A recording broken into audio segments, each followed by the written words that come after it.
Bonjour à tous, aujourd'hui nous sommes en direct de la faculté de Toulouse et je suis en présence de Adrien et Valentine qui vont nous faire visiter la fac. Bonjour à tous les deux, comment allez-vous? Ça va très bien, et toi? Ça va très bien, merci, et toi? Super, est-ce que vous pouvez vous présenter déjà? Alors moi c'est Valentine de Sauville et je suis étudiante du coup en 4e année à la fac de pharma à Toulouse. Et moi c'est Adrien K, je suis étudiant en 4e année également en industrie à la faculté de pharmacie de Toulouse. Toi t'es en officine, c'est ça? Ouais, on a fait les choix aujourd'hui, je suis en officine maintenant. Ok, super, bon bah allez on vous suit, c'est parti, faites-nous rêver les amis. Alors là du coup on est à l'entrée de la fac. La fac elle est composée du coup de plusieurs coques, ça s'appelle des coques, donc A, B, C, D. Ça fait une forme en fait d'escargot quand on regarde depuis le ciel. Du coup là voilà on va avoir la coque A, B, C et D. Et on a les amphis là-bas qu'on ira voir tout à l'heure du coup. Et pour la petite minute historique, il faut savoir que c'est un bâtiment classé puisqu'il a été réalisé par le architecte Roger Taillibert dans les années 80. C'est aussi l'architecte du Parc des Princes. Donc voilà, c'est un bâtiment semi-enterré qui s'enterre de plus en plus chaque année. À la base, il n'était pas du tout fait pour Toulouse, mais pour un pays en Afrique. Donc heureusement, il fait assez beau à Toulouse. Donc vous pourrez voir des fois des petits trous dans le toit. Ce qui nous permet d'avoir la chance régulièrement de voir des pigeons voler au milieu des étudiants. Et pour la petite anecdote, ces pigeons n'arrivent pas à s'en débarrasser. Alors l'ancien doyen de la faculté avait ramené la dernière fois un faucon avec un fauconnier pour chasser les pigeons. Donc il était venu avec son faucon sur le bras pour ramener le superbe faucon pour chasser les pigeons. On peut faire une petite minute sur l'association mycologique de Toulouse qui chaque année présente son expo champignons. Et donc dans toute la fac est remplie de champignons que les 6e années peuvent venir voir avec savoir s'ils sont comestibles, toxiques, etc. Donc c'est assez sympa. Ça dure une semaine chaque année. C'était la semaine dernière et il y a aussi des petits ateliers culinaires pour se régaler les papilles. Ah vous me faites rêver, c'est magnifique, continuez comme ça, on y est, on adore. On va pas vous montrer le jardin botanique parce qu'il est pas terrible. Par contre, on a quelques belles plantes et il y a des étudiants avec la prof de botanique qui sont en train d'essayer de recréer une vraie collection de différentes plantes et de aussi remettre en état le jardin botanique pour que ça soit un petit peu mieux. Et l'idée, ce serait aussi d'avoir un potager solidaire, voilà, il faut quand même le dire, où tout le monde pourrait aller se servir. Et pour pouvoir aller se servir, il faudra quand même participer à la culture, à désherber, arroser, etc., etc. Du coup, là, nous sommes dans la coque principale qui ramène à toutes les coques. Et donc, juste là, nous avons du coup l'officine. L'officine qui sert normalement aux 6e années à faire des essais, des oraux surtout, directement dans l'officine factice qui est juste là. Voilà. Du coup, dans les coques A, B et C, on va retrouver tous les services cliniques, etc. de la fac. Donc, il y a aussi des salles de TP. Voilà, alors vous verrez pas beaucoup de TP ici, nouvelle anecdote, attention, puisque depuis 4 ans, nous ne sommes plus aux normes. Donc nous ne faisons plus de TP à risque chimique ou biologique même, et nous devons aller les faire à la fac de sciences. Donc finalement, très peu de TP en pharmacie dans nos locaux. Je sais pas ce que c'est. Donc on peut voir qu'il y a une culture de plantes un peu partout parce que voilà, on est en pharmacie, on aime bien tout ce qui est plantes. Donc elles sont pas très bien arrosées, effectivement. On peut voir qu'elles ont des petites feuilles un peu marron. Là c'est pareil, mais au moins on a le nom et l'histoire de la plante à chaque fois si on veut s'instruire pour réviser la bota. Et là, hop, petit jardin intérieur. Petit jardin intérieur avec des plantes toutes plus belles les unes que les autres. Voilà. La forêt tropicale. Voilà, exactement. Vous êtes combien d'étudiants par promo à peu près? Alors, normalement, on est entre 140 et 150 étudiants par promo à Toulouse. Mais cette année, en 2e année, il n'y a qu'une 60aine d'étudiants à peine. Voilà. Ouf. Waouh, donc vous avez pris 50% en moins, quoi.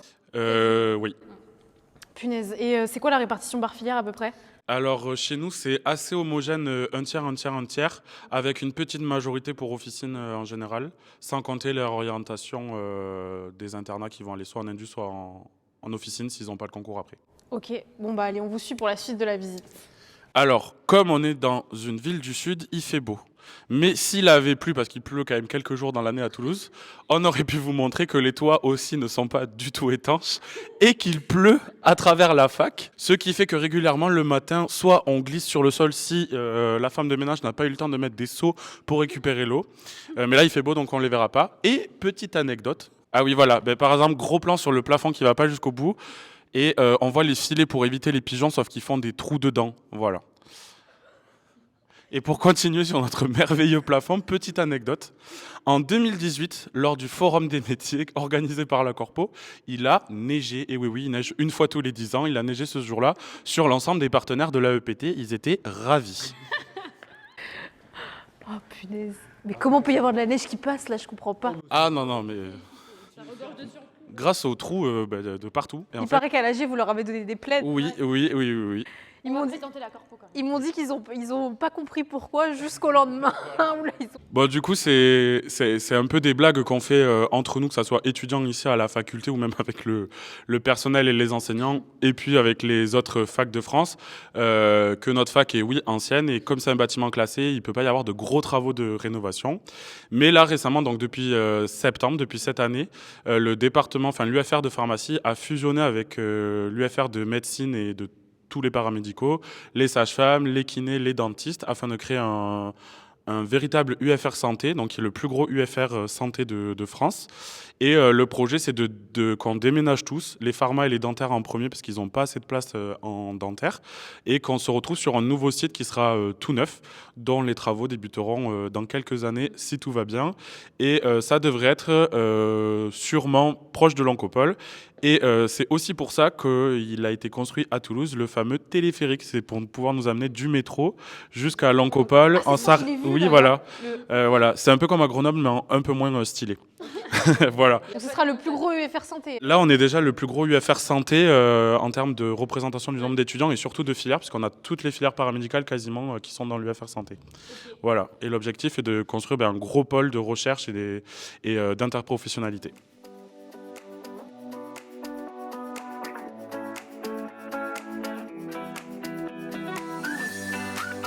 Alors, bonjour à tous. Donc là, nous sommes devant un panneau publicitaire de l'AEPT, donc la Corpo Pharma de Toulouse. Alors, je suis Paul Cabanac, je suis le président de l'AEPT pour le mandat de 2022-2023. Et donc là, nous sommes devant un panneau, c'est un panneau publicitaire qui appartient à l'AEPT, qu'on a eu via un partenariat avec une société qui s'appelle Campus Screen, qui nous a été fourni par l'ANEP, l'association nationale. Et ce panneau nous permet de promouvoir et de faire la publicité de tous nos événements. Et on touche une rémunération là-dessus, donc grâce à nos partenaires. Et donc là, vous pouvez voir, et par exemple, voilà, pour le journal du pharmacien, on avait mis un post pour que les étudiants qui passent devant puissent le voir. Du coup, là, on est dans le deuxième hall principal avec la coque D. Donc, on reviendra après là tout à l'heure pour voir la corpo. On a des nouvelles machines à café. On est à la pointe de la technologie avec celle-ci. Et du coup, suivez-moi. Suivez-moi, du coup. On va vous montrer là où on a cours et surtout examen. Voilà. Parce qu'il faut savoir que très peu d'étudiants vont en cours magistraux. Mais tous les étudiants vont en examen parce qu'évidemment c'est obligatoire. Donc on va vous montrer les amphis qui, pour la tristesse de nos professeurs, sont souvent vides. Mais on va quand même vous les montrer parce que ça vaut le coup. Donc il y a cours.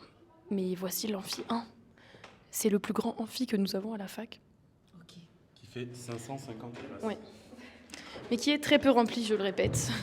Sauf pendant les contrôles continus et les examens. Ensuite, on aurait bien aimé vous montrer les sous-sols de la faculté, mais ils ont été récemment fermés, parce que c'était un peu dangereux, on va pas se mentir. Du coup, on va vous amener à la cafette. Donc, je sais pas, Chloé, si tu as été à la cafette de Strasbourg. Non, si, bien sûr. C'est tout pareil, mais en moins bien. Voilà. C'est la dernière cafette qui a le droit de servir. Oui.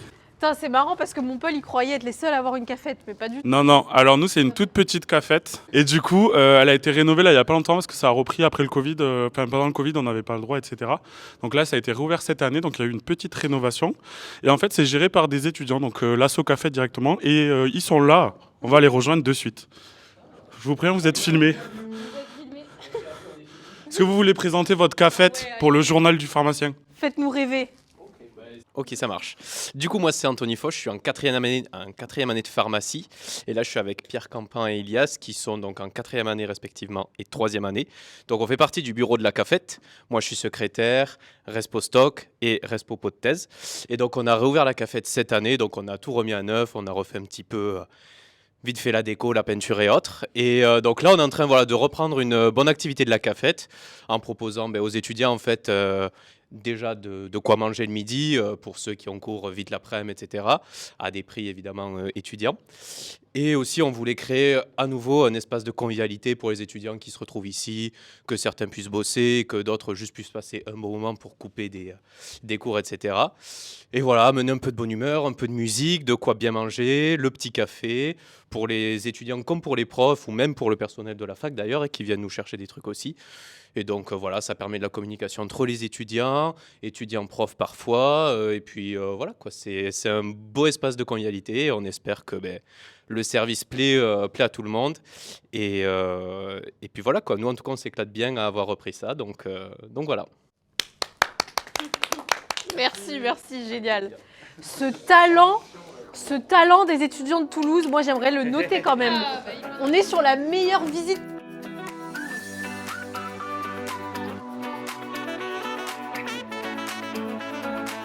Du coup là on sort de la cafette, on va vous amener donc sur l'esplanade. D'abord on va vous montrer notre parc quand même qui est beau. Voilà. Donc là voilà, c'est un peu un espace de verdure où quand il fait beau on se pose, on mange dehors. Voilà, c'est toujours sympathique, même entre deux examens. Tous les étudiants peuvent se rencontrer. Voilà, un petit parc avec une petite forêt. Et donc là on arrive sur l'esplanade principale de la fac. Donc pareil, bon là on est en plein pendant les cours, donc il n'y a pas grand monde. Mais normalement il y a plein de monde là dehors. Et on va vous amener à la pépite de cette fac.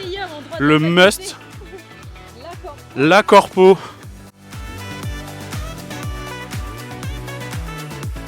Et donc nous nous rendons dans le meilleur endroit de toute la faculté, la corpo. Je te laisse faire un petit plan. Hop là.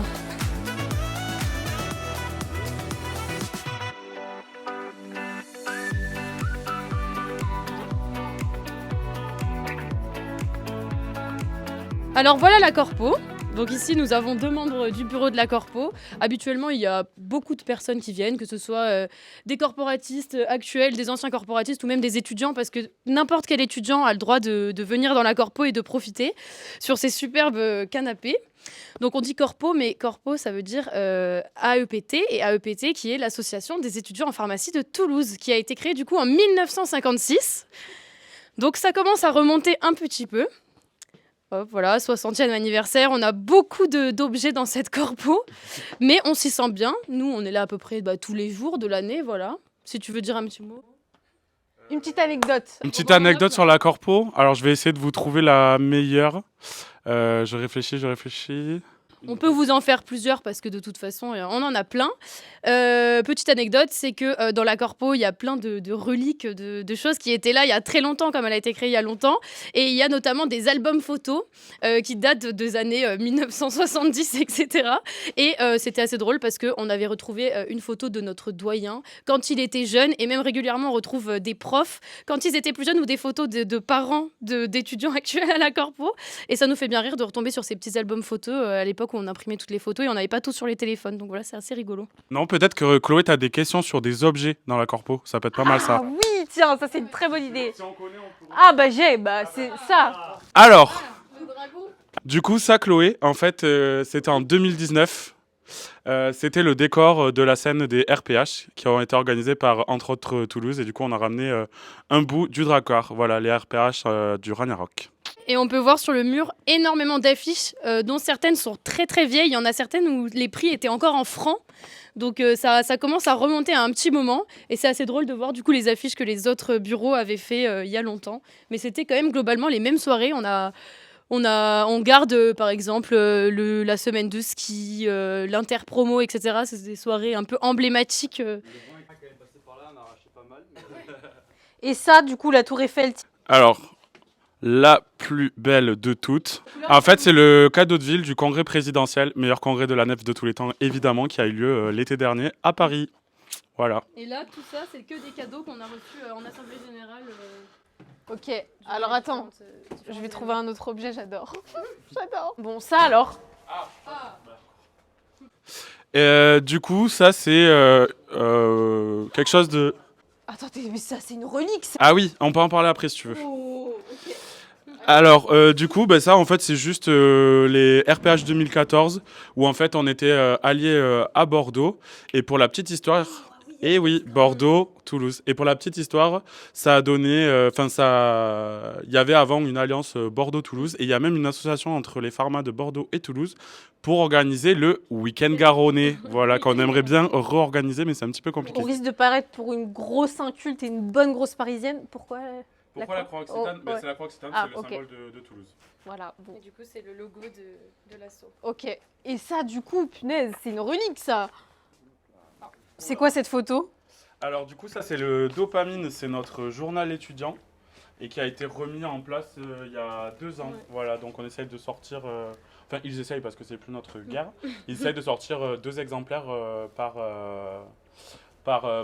Voilà. Ils ont pris une photo qui date, ouais, en fait. Et ouais, voilà, c'est ça. Et donc Mm. dedans, il y a des petits jeux, des petites anecdotes, des petites blagues, etc. Ça raconte aussi la vie des assos et de la faculté et c'est disponible et gratuit pour tous les étudiants en format de la fac. Donc Attends, hop la là. petite visite de la corpo est finie. Je pense qu'on a montré pas mal de choses. Et du coup, à savoir que des journaux sont disponibles à l'entrée de la corpo. Donc il n'y a pas besoin qu'elle soit ouverte pour que les étudiants puissent les récupérer, c'est pas mal. Donc là, on a les journaux de la NEP, donc Association nationale dont Paul a parlé tout à l'heure. Et on a aussi les guides qui sont réalisés par la NEP, encore une fois l'Association nationale des étudiants en pharmacie de France, et qui permettent du coup de découvrir les Master 2, les DU, donc diplôme universitaire, toutes les professions pharmaceutiques. Et voilà, c'est des petits guides, il y en a plusieurs, et les étudiants peuvent venir se servir et les récupérer pour pouvoir les lire et en apprendre un peu plus sur leur futur métier. Bon, bah, merci beaucoup, Valentine et Adrien, vous m'avez fait rêver, c'était nickel. Merci. Merci à toi, c'était un plaisir de te montrer notre belle faculté. Et puis rendez-vous dans quelques années, peut-être quand on aura les nouveaux locaux. Il y aura peut-être un peu moins d'anecdotes historiques du coup, mais on en créera. Super. Merci. Waouh. J'adore.